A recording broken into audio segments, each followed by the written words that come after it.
অনুষ্ঠানে উপস্থিত আমাদের এলাকার স্থানীয় থানা পর্যায়ের নেতৃবৃন্দ, আমার শ্রদ্ধেয় শিক্ষক মণ্ডলী ও সুধীজন, আমার সামনে উপবিষ্ট অভিভাবক ও শিক্ষার্থীরা, সবার প্রতি আমার আন্তরিক সালাম ও শুভেচ্ছা। আসসালামু আলাইকুম ওয়া রাহমাতুল্লাহ। দুটো দিন আমাদের এই বার্ষিক ক্রীড়া প্রতিযোগিতায় যারা অংশগ্রহণ করেছো তাদেরকে ধন্যবাদ।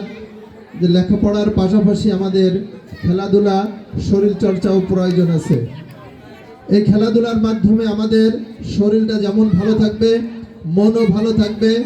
আমাদের শুধু এই 2 দিন ক্রীড়া অনুষ্ঠান করলে চলবে না, সারা বছর আমাদের লেখাপড়ার পাশাপাশি আমরা খেলাধুলায় সময় দেব। এবং বর্তমান যে সময়, মোবাইল থেকে আমরা দূরে রেখে মাঠে শরীরটাকে আমরা খেলাধুলার ভিতর রাখবো।